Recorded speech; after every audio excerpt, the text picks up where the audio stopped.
예, 안녕하십니까. 저는 문당서울대학교 병원 흉부외과 전상훈 교수입니다.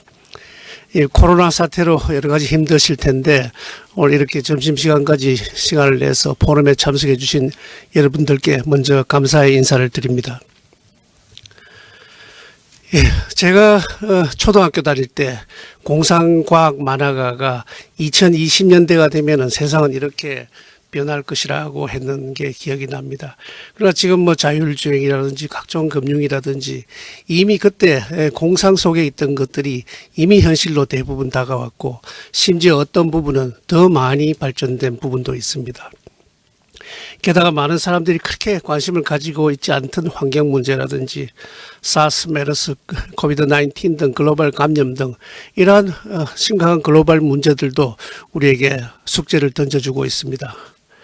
보건의료 역시 굉장히 빠르게 변해가고 있어서 아마 이 부분을 제가 임상의사로서 또 병원장으로서 병원을 경영한 경험을 가지고 여러분들과 헬스케어라는 키워드를 가지고 오늘 포럼을 진행을 하도록 하겠습니다.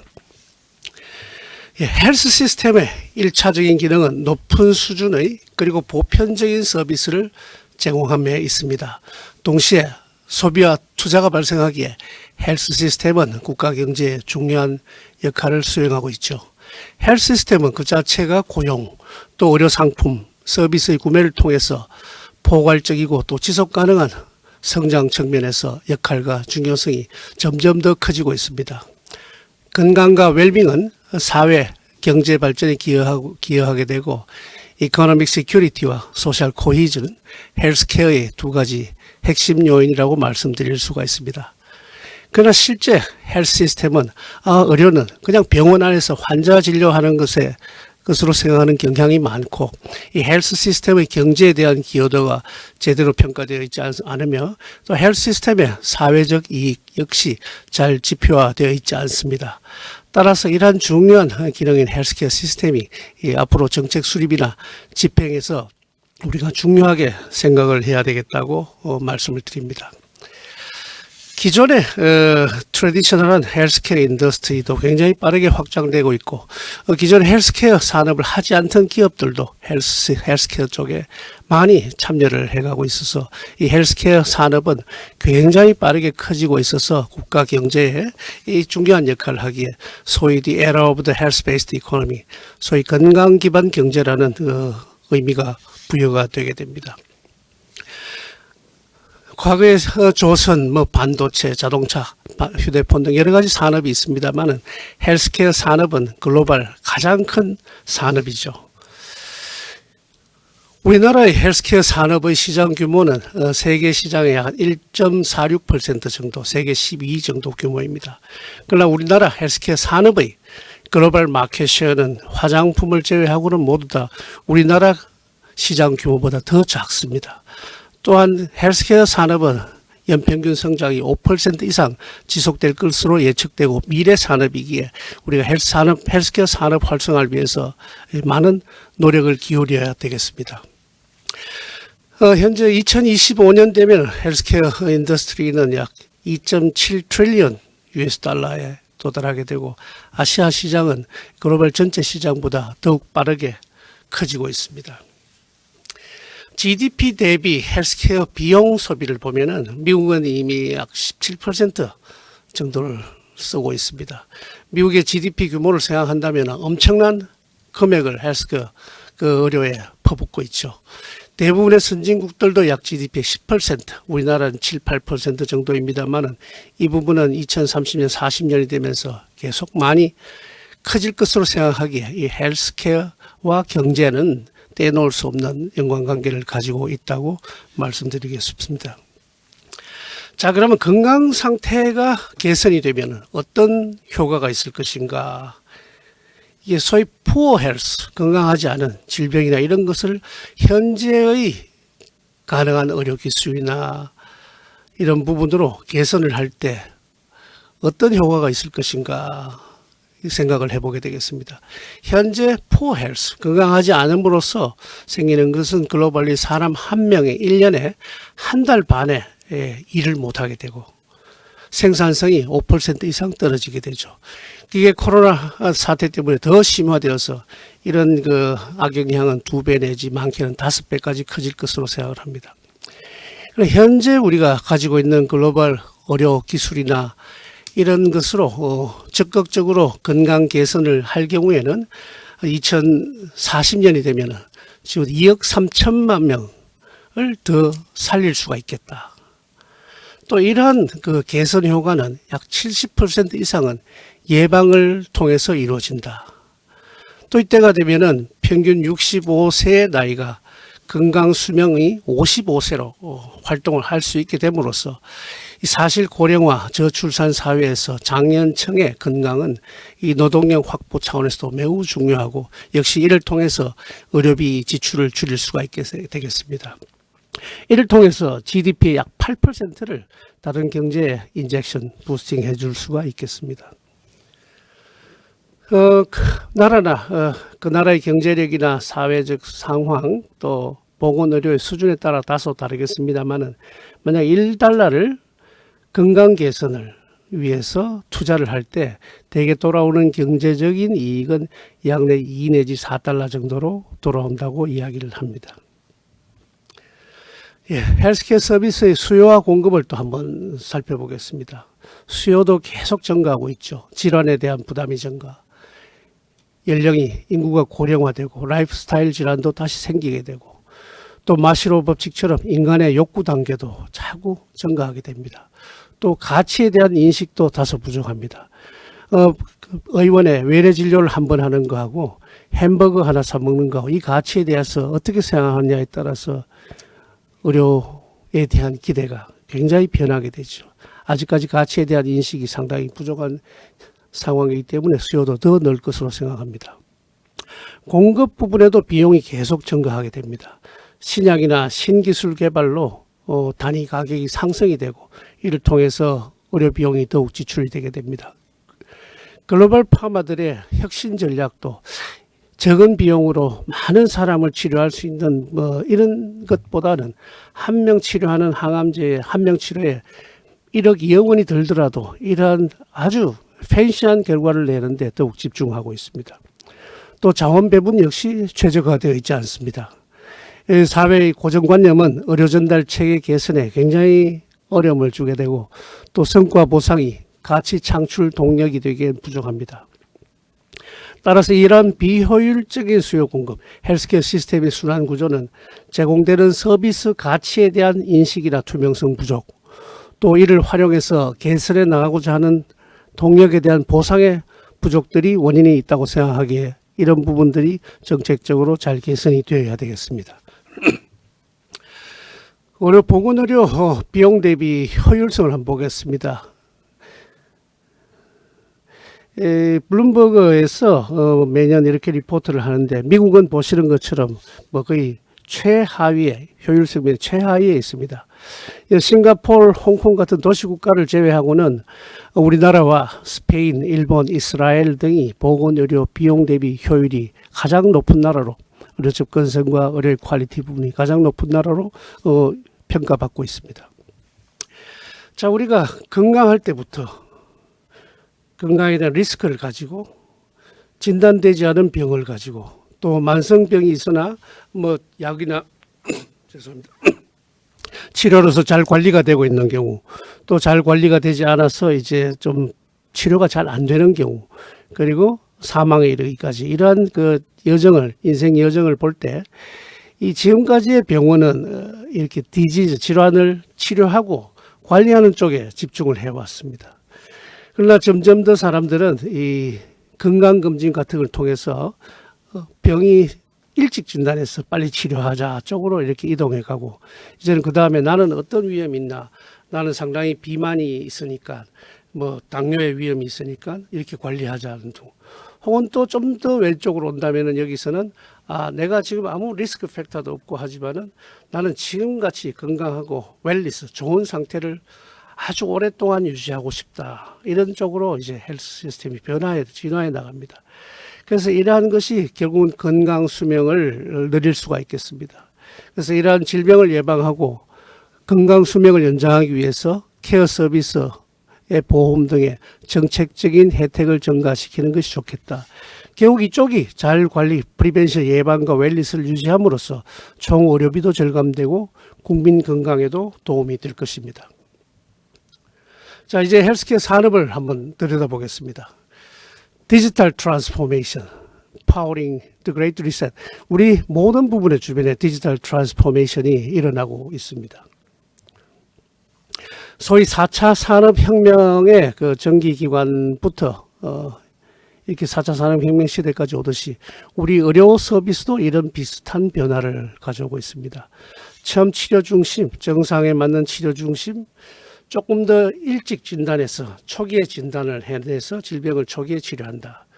그다음 유전자라든지 각자에 맞는 맞춤 정밀 의료를 제공한다 해서 한 단계 더 나아가서 질병 발생을 예측해서 치료를 하게 되는, 관리하게 되는, 예방하게 되는 이러한 예측 의료로 변해가고 있습니다. 소위 테크놀로지 자이언트들이 과거에 하던 부분에서 이 헬스케어 에코시스템으로 진입을 합니다.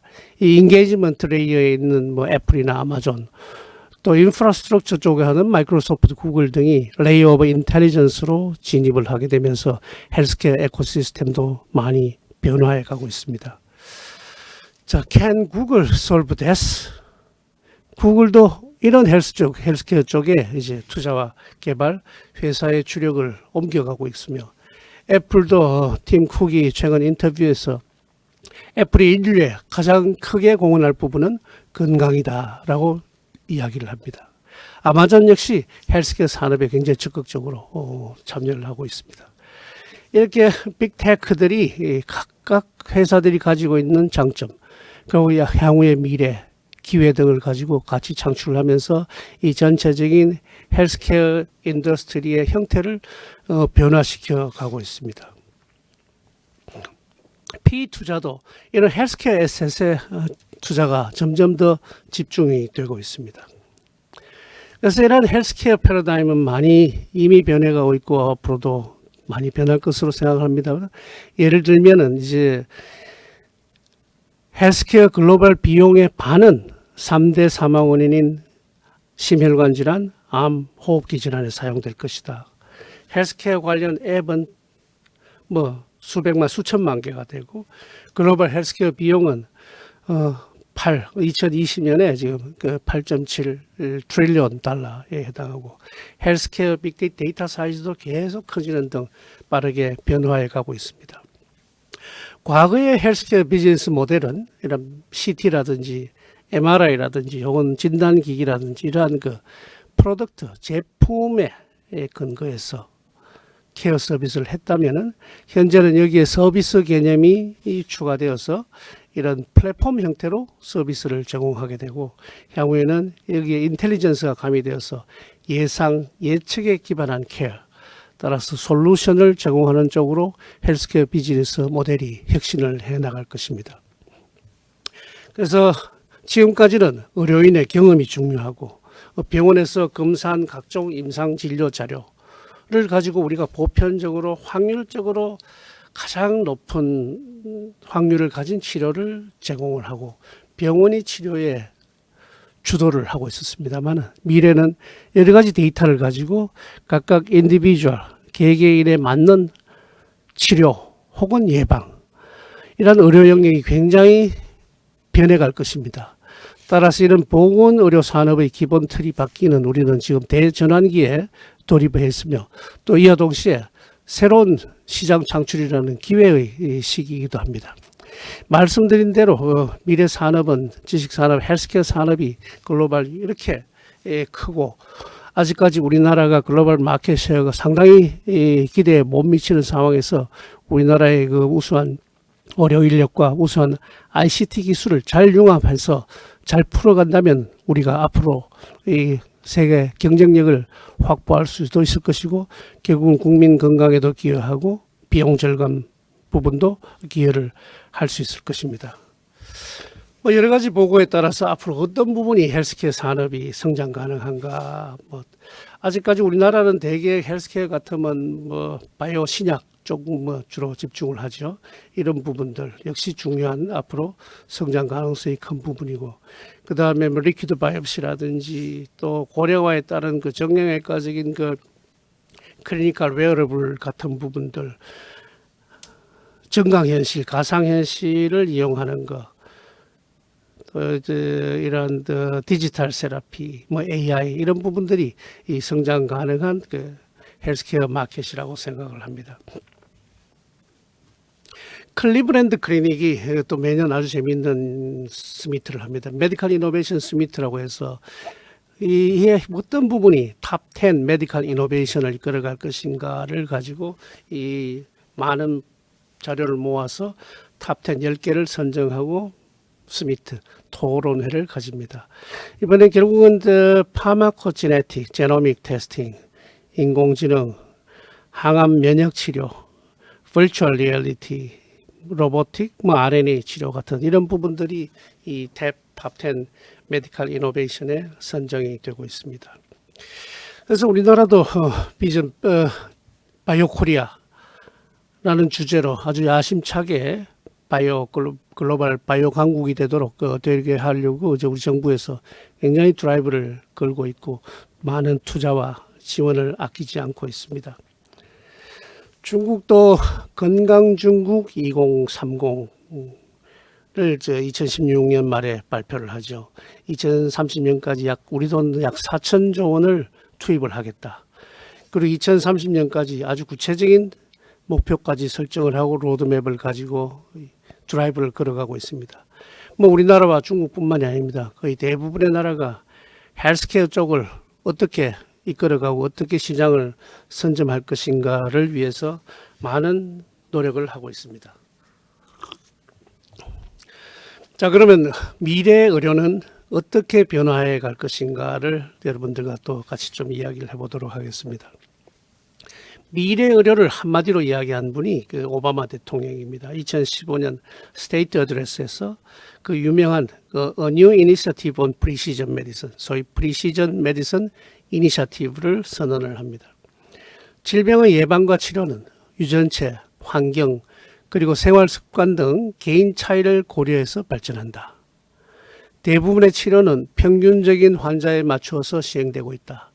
따라서 이러한 치료는 보편적으로는 좋은 결과를 보이지만 일부 환자에는 그렇지 못하다. 많은 환자에서는 치료가 잘 되지만 이 보편적인 치료에 맞지 않는 사람들이 있기 때문에 이걸 선별해서 인디비주얼 페이션트에게 치료를 제공을 해야 되겠다는 것이 프리시전 메디슨 이니셔티브가 되겠습니다. 이를 계기로 유전체 연구가 굉장히 박차를 가하게 됩니다. 소위 유전체는 의료의 미래라고 이야기를 하고 있죠. 그래서 예전에는 제 유전체를 전체 홀지놈 시퀀싱, 제 유전체를 전체 분석하는 게 몇 년 전만 해도 우리 뭐 몇억 원이 들었죠.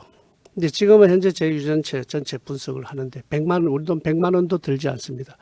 이만큼 기술이 발전하고 지금 여기 사진에 보시는 것처럼 유전자 가위, 이 고질적인 유전병을 사슬을 자를 수 있는 유전자 편집 기술까지 이 발전한 단계에서 이 유전자에 관련한 의료 기술은 엄청나게 발전을 하고 있습니다. 이미 현재 저희들 진료실에서도 수술한 후에 암 환자 수술 후에 홀지놈 시퀀싱 전체 유전체를 분석해서 그 환자에 맞는 약을 선택하는 작업을 하고 있습니다. 여러분 안젤리나 이펙트라고 아시죠?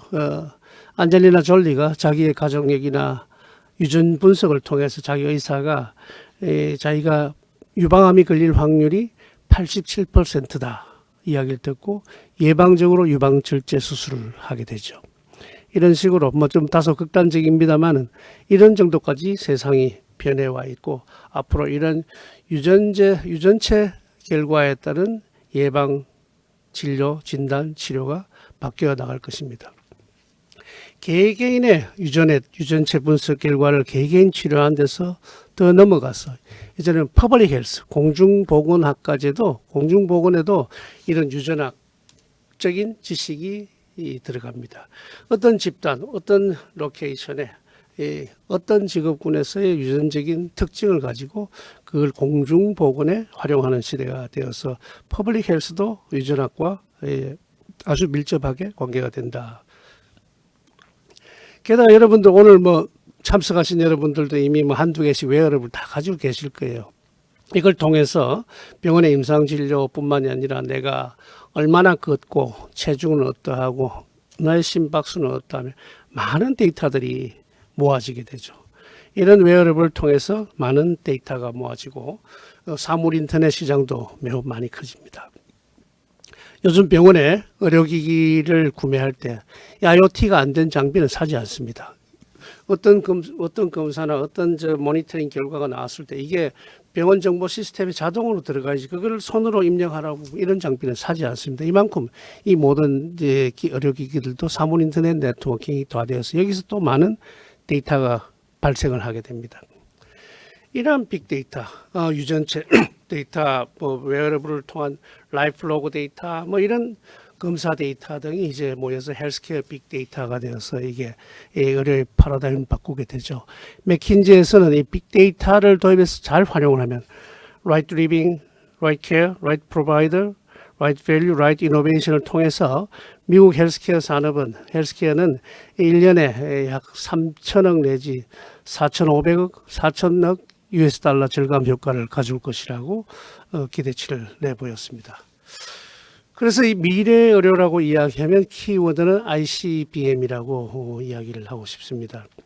뭐 대륙간 탄도미사일이 아니고 인터넷 오브 싱스, 클라우드, 빅데이터, 모바일 이 ICBM에 AI가 참여함으로써 이것이 결국 미래의 의료를 끌어가는 핵심이 되겠습니다. 그러나 보시는 것처럼 여기 IoT라든지 클라우드, 모바일 같은 것은 어떤 도구죠. 베이클 도구이고 핵심은 빅데이터, 유전체라든지 여러 가지 데이터를 가진 의료 빅데이터가 핵심이 되고 이 핵심이 되는 빅데이터를 AI를 통해서 가공하고 분석해서 솔루션을 제공을 하게 되는 것입니다. 그래서 이런 라이프스타일, 인바이러먼트 데이터, 페노타입, 제노타입 같은 것들이 이 인공지능으로 분석 서비스를 제공을 한다고 생각을 하시면 되겠습니다. 자, 정밀의료 핵심은 저희들이 보통 병원에서 하는 임상진료 데이터, 그리고 또 뭐 MRI, CT 같은 존바 같은 그런 의료 영상 데이터, 실제 요 정도까지가 우리가 현재 병원에서 여러분들 또 의사들도 쓰고 있는 데이터인데 보시는 것처럼 이 밖의 데이터들이 굉장히 많습니다. 웨어러블을 통한 나의 라이프 로그 데이터, 환경, 내가 사는 환경, 그 공기라든지 수질, 또 소셜 이코노미컬한 팩터들, 개인의 직업과 관련, 라이프 스타일에 관련 이 많은 데이터들이 모여서 정밀의료를 이루어가게 되는 것이죠. 그래서 이러한 의료 데이터는 사실은 보통 교통 빅데이터라든지 어떤 기계의 빅데이터보다 굉장히 데이터 사이즈가 큽니다. 그래서 뭐 유전체, 단순하게 유전체 데이터 하나만 해도 데이터 사이즈가 방대한데 게다가 뭐 우리가 인간이 70년, 100년 살아가면서 모였던 의료 데이터, 의료기관에서 뭐 사진 찍은 데이터라든지 이런 데이터들부터 얼마나 많습니까? 게다가 라이프 로그 데이터 등등 모든 데이터들이 모였을 때 엄청난 사이즈의 데이터가 되는 거죠. 이런 데이터만 그냥 갖다 두면은 이 활용하기가 너무 어렵습니다. 그래서 우리가 어떻게 하면 사운드 데이터, 좋은 데이터를 잘 모을 수 있을까 하는 노력이 필요하죠.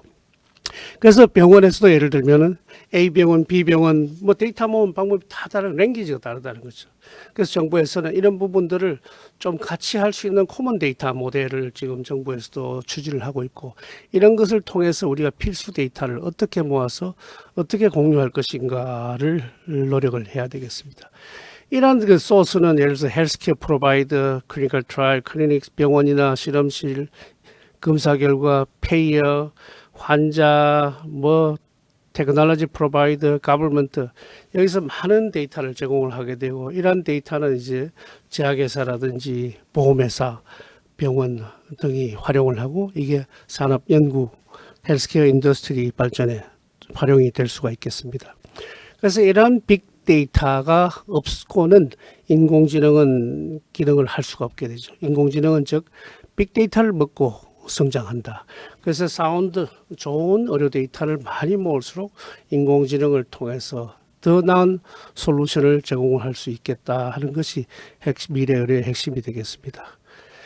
게다가 말씀드린 대로 의료 데이터는 굉장히 방대하죠. 뭐 MRI 데이터만 해도 굉장히 크죠. 이런 데이터들을 어딘가로 전달할 때 이런 네트워크의 파워는 또 무시할 수가 없습니다. 이 5G 또 우리나라가 세계적으로 선도하고 있는 부분, 이러한 빠른 초연결, 초저지연, 초고속으로 가는 이 네트워킹 역시 헬스케어 산업과 의료 산업 발전, 의료 빅데이터 발전에 크게 기여를 할 것이고 새로운 산업을, 새로운 가치를 창출할 것입니다. 그래서 빅데이터, 인공지능, 네트워킹, 이것이 이제 때가 되었다. 그래서 기술의 발전, together with patient engagement, 환자 참여를 통해서 우리는 cultural shift, 문화의 진화를 가지고 헬스케어 쪽에 문화의 진화를 도모할 수가 있겠습니다. 자, 여러분, 코비드 19이 또 역시 헬스케어 파라다임에도 많은 챌린징을 하고 있습니다. 글로벌 커뮤니케이션 코퍼레이션이 활발해집니다.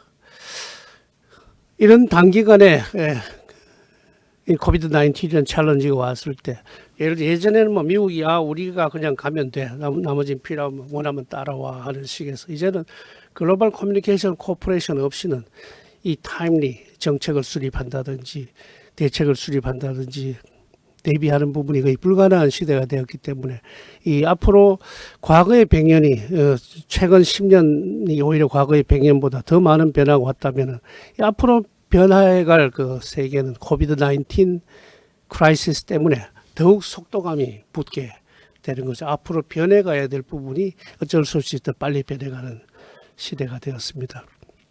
또 이를 통해서 지네틱스, 바이오사이언스, 빅데이터, 네트워킹의 중요성을 또 강조를 하죠. 이런 데이터를 모으고 코비드 19의 환자의 샘플을 모으고 임상경과 데이터를 모으고 함으로써 이 백신을 만들고 치료제를 개발하는데 필수적인 것이 되는 거죠. 그래서 이제 지네틱스, 또 바이오사이언스의 중요성이, 네트워크의 중요성이 더욱 강조가 되죠. 그 다음 non contact가 중요하게 된 시점에서 virtual healthcare가 굉장히 빠르게 발전을 할 수밖에 없습니다. 소위 텔레메디슨, virtual clinical trial, virtual education, 디지털 세라피 같은 것들이 굉장히 빠르게 발전을 하게 되겠습니다. 이런 빅 바이러스는 사실 조그맣지만 빅 바이러스가 되는 거죠. 빅 바이러스 때 빅데이터가 얼마나 중요한 것인가 여러분들 잘 아실 것입니다.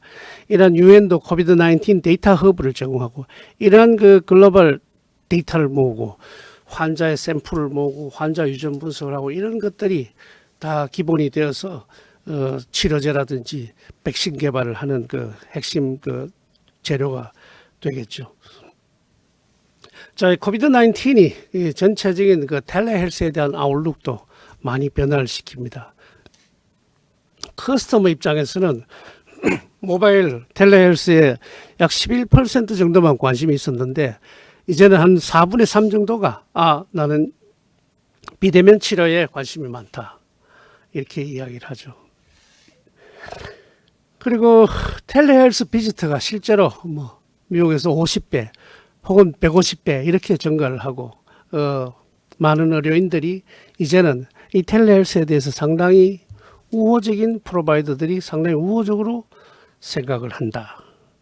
또 규제 면에서도 미국 메디케어, 메디케이드 서비스에서는 약 80개 이상의 새로운 서비스를 temporary, 잠정적으로 어프로브를 해줬죠. 규제 완화 속도에 굉장히 속도를 내고 있습니다. 여러분들 원격 의료, 텔레메디슨 이야기는 많이 들으셨겠지만 virtual health, virtual 메디슨 이야기는 다소 좀 생소하실 수가 있겠습니다만은 하버드 비즈니스 리뷰가 정의한 그 virtual health, virtual 메디슨은 비디오 혹은 모바일 앱, 텍스트 베이스드 메시지, 센서, 소셜 플랫폼과 같은 이러한 테크놀로지를 통해서 시간과 공간의 제약 없이 헬스 서비스를 제공하는 것이 버추얼 헬스다. 버추얼 메디슨이라고 이야기를 하고, 딜로이트는 디지털 앤드 텔레커뮤니케이션 테크놀로지를 가지고 컨티뉴어스 커넥티드 케어를 제공을 한다, 이렇게 이야기를 합니다. 좀 간단히 말씀드리면 과거에 화상으로 얼굴 보면서 몇 가지 제한된 검사 결과를 가지고 이야기하던 그 좁은 의미의 텔레메디슨이 좀 더 확대되면은 이러한 버추얼 헬스로, 버추얼 메디슨으로 포괄적으로 이야기를 할 수가 있겠고, 이 버추얼 헬스라는 개념 속에는 우리가 새로 개발된 ICT 기술이나 여러 가지를 포함을 시켜서 버추얼 헬스 개념을 더욱더 키워나갈 수가 있겠습니다. 그래서 이런 버추얼 헬스는 가정이라든지 병원 외래 진료라든지 입원이라든지 이런 부분을 다 아우르는 컨티뉴이티, 또 커넥티비티, 코디네이션, 또 웰빙에서 어큐트 케어, 포스트 어큐트 케어까지 감사하는 케어 컨티뉴이즘까지를 제공하는 것이 버추얼 헬스라고 할 수 있겠습니다. 이러한 버추얼 헬스의 포텐셜, 잠재적인 베니핏은 이 클리니컬 아웃컴, 임상 결과를 더 좋게 해줄 수가 있고 환자 참여를 더 높일 수가 있겠습니다. 또 환자와 의료진 간의 연결도 더욱더 확대시킬 수가 있고 코스트, 비용 감소, 그리고 효율성 증가, 또 코디네이션을 더욱 좋게 할 수 있는 여러 가지 잠재적인 이 베니피트를 가지고 있다고 말씀드릴 수가 있겠습니다. 여기에 추가하여서 이제 그 non contact 부분에서 XR이 또 중요성이 이야기되고 있습니다. XR, Extended Reality는 가상현실, 정강현실, 혼합현실 기술을 총망라하는 초실감형 기술 및 서비스로 현실 세계의 추상적인 가상 정보를 제공하여서 현실과 가상 세계를 초연결하는 하이퍼 커넥션하는 기술이고, 글로벌 VR 헬스케어 마켓은 2019년 약 2빌리언 US 달러에서 2027년이 되면은 15배가 넘는 34빌리언까지 늘어날 것으로 예상을 합니다. 앞으로 몇 가지 예를 들어 설명드릴 부분은 제가 교수 창업한 내용들이 많아서 아마 이 conflict of interest가 있음을 미리 말씀을 드립니다. 예, 우리나라의 그 병원 밖에서 심장마비가 오는 환자 사람이 이제 1년에 3만 명. 그리고 앞으로 굉장히 더 늘어갈 것입니다. 자동차 사고로 사망하는 사람은 1년에 3천 명대로 떨어졌습니다. 이 3만 명 중에서 우리 2만 8,500명이 사망하거나 일상에 복귀를 하지 못하는 베지타티브한 상태가 됩니다. 결국은 심폐소생술 교육을 어떻게 해야 되느냐. 지금 뭐 몇십 명씩 모아서 시청각 교육 조금 하고 인형 두고 몇 명이 와서 시범하고 다 수료했다. 이런 상황으로서는 절대 이런 지표를 개선할 수가 없습니다. 우리나라에서 소생하는 비율이 일본 등 선진국의 반밖에 되지 않습니다. 그래서 이러한 그 심폐소생술도 인공지능 강사가 VR을 통해서 가상의 환경 속에서 실제 이 환자가 쓰러지고 이 CPR을 하는 퀄리티 지표를 30가지 이상을 클라우드로 다 전송을 해서 데이터를 관리할 수 있는 이런 시스템이 개발이 되어 있고, 이 부분도 이 IDB 미주개발은행 총재, 맨체스터 그룹, 일본 모스크바 의사들이 이미 다 체험을 하고 일부 기관에서는 사용을 하고 있습니다. 또 이러한 XR 기술은 메디컬 프로시저 교육에도 굉장히 좋습니다. 요즘 이제 의사나 간호사 교육하는데 사실 실제 환자에게 주사 놓고 연습하기가 굉장히 어렵죠. 그래서 일반적인 인형을 가지고 하는데 실감도가 굉장히 떨어지고 평가하기가 굉장히 어렵습니다. 이런 부분들을 가상현실, 정강현실, 확장현실을 통해서 이 의료인 교육, 메디컬 프로시저 교육을 하는 부분도 굉장히 많이 발전하고 있고, 이 부분도 우리나라가 글로벌 선도를 해나갈 수 있을 것입니다. 이런 부분은 랭귀지 배리어가 전혀 없기 때문에 이 글로벌 시장에 굉장히 장점이 많습니다. 또 데멘치아, 이 치매가 굉장히 사회적인, 국가적인, 개인적인 문제가 굉장히 크죠. 이런 부분도 치매 치료제가 없는데 이러한 디지털 세라피를 통해서 치매를 고위험군을 치매를 예방한다든지 치매 발생을 늦춘다든지 치매 악화를 줄인다든지 할 수 있는 이 디지털 세라피를 가상현실, 증강현실을 통해서 데멘치아 관리에도 활용을 할 수가 있겠습니다. 이러한 디지털 세라피는 기존의 신약에 비해서 개발 기간이라든지 비용이 굉장히 적습니다. 또 우리가 제약에 비해서 글로벌 잠재적인 경쟁력이 있다고 보고, 미국에서는 이미 디지털 세라피가 수가가 발생해서 처방을 하기 시작했고, 우리나라도 이미 정부에서 디지털 세라피를 치료로 인정하는 그 규정 개선을 굉장히 많이 하고 있습니다. 또 이러한 그 코비드 19 시대에 그 외과 의사 교육이 굉장히 어렵습니다. 외과 교육이 굉장히 어려워서 소위 XR 기술을 이용한 그 서지컬 클래스를 개발을 했습니다. 이것은 이제 지난 7월 달에 베트남 하노이에 있는 젊은 흉부외과 의사들을 대상으로 이 가상현실을 통해서 이 참가자들은 가상의 강의실에 들어와서 이렇게 아바타 형태로 앉게 되고, 이 강사는 뭐 영국 런던부터 이스탄불, 홍콩, 싱가포르, 뭐 서울, 상하이, 도쿄에서 강사들은 각지 자기 사무실이나 자기 집에서 이제 가상의 강의실로 들어와서 강의를 하게 됩니다. 이 강의 모니터도 굉장히 크고 선명도가 높고, 뭐 이 속에서 가상의 환경 속에서 질문도 할 수가 있고 토의도 할 수가 있습니다. 또 이제 강의 중에서 수술 생중계 교육을 하죠. 수술 생중계를 합니다. 분당 서울대병원에서 수술을 하고 중계를 하는데, 저희들은 실제 수술할 때 흉곽경 수술하면 3차원 카메라를 사용하면서 3차원 안경을 쓰고 수술을 하는데, 이게 외국으로 전송이 되면은 2차원으로 밖에 보이지 않습니다. 근데 이거를 이제 가상현실에서 헤드 마운트를 끼고 있으면은 3차원 수술 영상이 3차원 그대로 보이고 집도의 시야하고 똑같이 보입니다. 그 다음에 360도 카메라가 수술실에 장착이 되어서 이 트레이니들이 이렇게 집도의를 보고 있다가 고개를 돌리면 마취과 의사가 지금 뭘 하는지도 보이고, 이쪽으로 돌리면은 스크럽 널스, 조수하는 간호사는 뭘 하고 있고, 이걸 다 볼 수가 있죠. 그래서 마치 내가 가상 환경 속에 있지만은 실제 수술실 뒤에서, 집도의 뒤에서 이렇게 겨냥하는 거하고 똑같은 환경을 제공을 하게 됩니다. 다음 버추얼 랩이죠. 이 요즘 뭐 바이오 제약 모든 부분에 이제 기초 실험 시설, 이공계, 자연계 사이언티스트를 다 해야 되는 거죠. 세포 배양이라든지 피페팅이라든지 여러 가지 하는데, 이것도 지금 한 명 한 명 직접 손으로 가르쳐야 됩니다만, 이걸 XR 기술로, 버추얼 기술로 이것을 교육을 하게 되고, 버추얼 기술로 이야기를 하게 되면은 컬처를 하고 배양을 하고 난 다음에 하루 뒤에 봐야 되면 하루 기다려야 되는데, 가상의 환경에서 시간을 뛰어넘을 수가 있죠. 이미 하루 뒤로 가서 다음 단계를 실습할 수 있고 교육 시간도 줄일 수가 있습니다. 그리고 여기 보시는 것처럼 실제 레버토리, 실제 실험실과 똑같은 소위 디지털 트윈을 만들어서 실제 레버토리 실험실에서 하는 것과 똑같이 가상의 실험실에서 연구를 하고 실습을 하고 배울 수가 있습니다. 이러한 것은 이제 GMP 실습 과정이라든지 퀄리티 컨트롤, 생산, 밸리데이션인데 뭐 굉장히 큰 역할을 할 것이어서 앞으로 이 레버토리 에듀케이션도 이런 쪽으로 변해갈 것이다. 또 버추얼 렉처, 강의도 이제는 가상 환경에서 강의를 하는 거죠. 제가 유전학을 강의를 하는데 DNA의 이중 나선 구조 DNA를 강의하는데, 그 슬라이드로 보이는 것이 아니고 여기 가상의 DNA가 크게 뜨는 거죠. 그럼 저는 그 DNA를 가지고 여기를 자르고 뭐 이렇게 강의를 하는, 훨씬 더 몰입감이 있는 실감나는 강의를 할 수가 있습니다. 그래서 이러한 부분들이 이제 앞으로는 강의에 직접 활용이 되게 될 것입니다.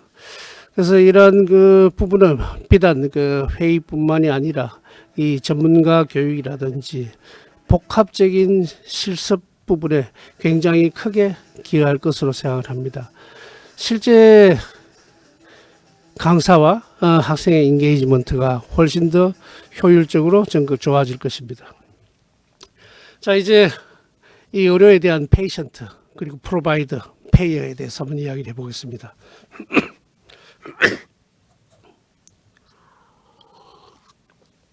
자, 지금까지 이제 병원 또 약국 혹은 뭐 나의 식사 습관, 뭐 피트니스, 운동량, 뭐 여러 가지 본인이 움직였는 거, 사회, 트랜스포테이션 서비스, 커뮤니티, 패밀리, 페잉, 돈을 지불을 어떻게 하고 재정이 어떻게 왔다 갔다 하고 하는 것들이 이제는 어디로 모이느냐?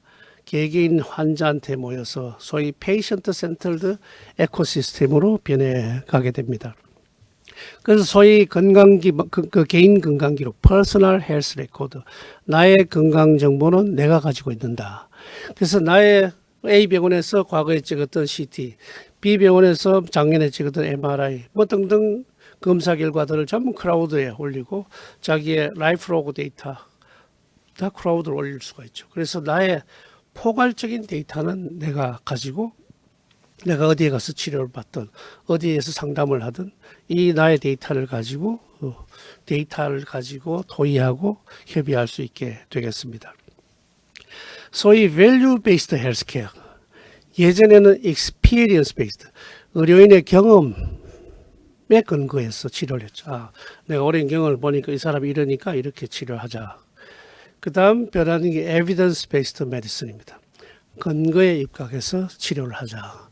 그럼 폐암 1기는 이런 데이터를 많은 환자를 치료를 해보니까 방사선 치료를 하는 것보다 외과적인 수술을 하는 것이 더 좋다. 이런 근거를 가지고 치료를 제공하는 것이 에비던스 베이스드 메디슨이라고 한다면 이제는 거기에 가치를 더하는 헬스케어라고 이야기를 하게 되겠습니다. 이 주변의 모든 것들이 이런 밸류를 어떻게 생성해서 어떻게 갈 것인가. 예를 들어서 전립선 암에 치료를 하는데 이 소위 브라키세라피라는 일종의 방사선을 하느냐 아니면 로봇 전립선 수술을 하느냐. 이거는 전립선 암의 상태에 따라서 환자의 상태에 따라서 병이 얼마나 진행되냐에 따라서 로봇 수술로 가자 혹은 브라키세라피로 가자 이렇게 정하는 이게 이제 에비던스 베이스드 메디슨. 그럼 여기서 오케이 그건 됐어. 그럼 그 다음에 이 치료를 하기 위한 환자의 여정은 어떠한가? 처음에 뭐 증상이 있어서 병원에 예약을 해서 진료를 초진을 받고 그 다음 검사를 하고 컨설팅을 하고 그다음 이건 당신은 이런 치료를 해야 되겠어요. 그래서 수술이나 브라키세라피 같은 걸 하고 그다음 입원을 며칠 더 하고 퇴원해서 경과를 보는 이런 이 여정 진료 여정에서 이 코스트는 어떻게 되고 생존 그 결과는 어떻게 되고 치료 결과는 어떻고 어디가 얼마나 더 중요한가를 이제 밸류를 부과하는 것이 밸류 베이스드 헬스케어 시스템이죠. 그래서 유로피안 유니버시티 하스피털 얼라이언스라고 유럽의 최고 병원들이 현재 가지고 있는 어베일러블한 리소스 가용한 자원을 가지고 어떻게 최고의 결과를 낼 수 있을 것인가를 집중하는 이 얼라이언스가 있습니다. 제가 병원장 때 한국에서 처음으로 치료 결과를 공개를 했습니다. 책으로 한글 영어로 책으로 내고 인터넷에 데이터를 다 올렸습니다. 이 분당서울대학교 병원에 위암 수술은 작년에 몇 명 했는데 수술 사망은 몇 %, 중증 합병증 몇 %, 경증 합병증 몇 %, 입원 기간 얼마, 암 같은 경우에 생존 기간 얼마. 그다음 응급실에 심장 문제로 응급실에 왔는데 응급실 도착부터 인터벤션 치료가 시작되는 때까지 걸리는 시간이 몇 분이냐, 30분, 35분 이렇게 낙상은 몇 %, 감염은 몇 %. 예상대로 교수들의 강력한 저항에 부딪혔습니다만 저는 이 가치가 굉장히 크다고 생각하기에 밀어붙여서 이후도 계속 매년 나오고 있고 최근에 몇 개 병원이 따라서 같이 자료를 제공을 하기 시작을 했습니다. 결국은 의료를 줄 세우게 하느냐 혹은 또 이러면 교수들이 중증 환자를 보지 않으려고 하지 않느냐, 이런 여러 가지 반대가 있습니다만 다 설명으로 이해를 할 수가 있었고, 결국은 잘하는 건 잘하는데 세계 최고인 건 세계 최고인 대로 유지를 하고, 부족한 부분은 이를 지표를 통해서 우리가 개선하고자 하는 적극적인 동기를 부여할 수가 있겠습니다. 심장부전으로 사망률, 환자의 사망률. 제가 펠로십을 한 매사추세츠 제너럴 하스피탈과 예를 터프스 같은 경우에는 사망률이 차이가 좀 있죠. 그러나 치료가 잘 안 될수록 코스트는 비용은 더 많이 들게 되겠습니다. 그래서 이런 부분을 잘 비교를 하면서 그러나 지역 로케이션이나 여러 가지 여건으로 다소 차이는 있겠습니다만 우리가 억셉터블한 어느 정도까지 수용할 것인가, 오케이 이 선 정도까지는 우리가 동의할 수가 있어. 이 선 정도는 공감대를 가질 수 있어. 대개 요까지는 좀 도달하도록 같이 노력하자. 이런 부분들이 밸류, 헬스케어의 밸류를 더 올려갈 수 있는 부분으로 생각되고, 이런 부분도 우리나라도 더욱더 노력을 해야겠습니다. 이런 스마트 하스피탈 개념, 지금까지 말씀드린 모든 부분이 총망라되는 병원이 이제는 미래 의료를 위한 스마트 병원이라 생각하고, 그럼 스마트 병원의 역할은 무엇인가? 우리가 보통 교육병원, 대학병원에서 말하는 연구, 교육, 진료 이외에 비즈니스 디벨롭먼트 병원이 센터가 돼야 되겠다. 그리고 유즈, 아카데미아, 인더스트리를 연결해 주어서 트라이얼부터 트리트먼트까지 하고 미래 클리니컬 트라이얼을 이끌어 가야 되겠다. 그리고 새로운 테크놀로지를 파이널 테스트 베드가 돼야 되고, 그거를 적용하는 환자에게 적용하는 역할을 하는 것이 스마트 병원일 것이다. 그래서 이러한 부분들이 모두 선순환되어서 우리는 소위 시크케어, 아플 때 병을 치료하는 것이 아니라 헬스케어로 개념에 바뀌어가야겠습니다. 코로나 사태는 아직도 온고잉이죠. 이런 상태의 보건의료는 역시 리소스 관리라든지 대응 스피드 같은 것이 굉장히 중요하고, 우리가 어떻게 하느냐에 따라서 이게 다시 다음 기회를 가질 수 있느냐 혹은 더 떨어지느냐를 결정하는 중요한 시기에 있다고 생각을 합니다. 그래서 이런 장기간 글로벌 재앙이기 때문에 정부는 신속하고 필요에다 단호한 결정이 필요하고, 앞으로 경제 문제, 새로운 문제가 생겼을 때 어떻게 할 것인가, 새로운 환경에 적합한 새로운 규범도 함께 만들어 가야겠습니다. 예, 병원이 지금 말씀드린 이런 스마트 병원 개념까지도 좀 더 확대된 기능을 해야 될 것이고, 또 다른 부분이 이제 결국 헬스케어 산업의 병원이 어떤 역할을 해야 될 것인가. 지금 중에 그 병원 옆에 있는 LH공사 본사를 인수해서 병원이 자체 자금 약 4천억 원을 투입해서 이 연구 개발 클러스터를 만들었습니다. 병원이 중심이 되는 연구 클러스터. 헬스케어 엔드 유저들은 환자, 의료인, 또 관계되는 관심 있는 사람 모두 병원에 있고, 이 개발에 병원이 중심에 있지 않으면 임팩트가 굉장히 낮기 때문에 병원은 이제는 헬스케어 산업에도 기여하는 역할을 해야 되겠습니다. 그래서 보스턴에 있는 케임브리지 클러스터 같은 세계적인 경쟁력을 가진 이 메디컬 클러스터가 한국에도 생기기를 기대를 합니다. 병원이 이제는 단순히 병원뿐만이 아니고 해외로 진출하기 위해서 수년간 작업을 해서 결국 모스크바에 첨단 병원을 만드는 협약을 시작을 했습니다. 그래서 모스크바 시장께 그때 이야기했어요. 스마트 병원을 모스크바에 만드는 건 굉장히 중요한데, 그렇게 해도 미국과의 갭은 우리가 따라갈 수가 없다. 심지어 더 커질 수가 있다. 그럼 어떻게 해야 되느냐?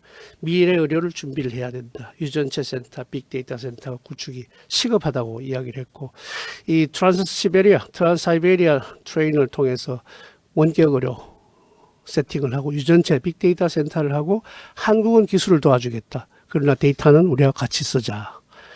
미국 미주개발은행의 애뉴얼 미팅에서도 헬스베이스드 이코노미를 강조하고, 남미에도 이제 헬스케어 인프라 구축이 매우 중요하다. IDB가 항만 철도 만드는데 인프라에만 하는 것이 아니고 헬스케어 인프라를 깔아주는데 매우 중요한 역할을 해야 되겠다고 제안을 했고, 콜롬비아 대통령과도 콜롬비아 헬스케어 트랜스포메이션에 대해서 토의를 하였습니다. 그래서 코리아 라틴 아메리칸 컨트리스 헬스케어 프로젝트를 추진을 하게 되고, 일부 사업이 이미 시작이 되었습니다.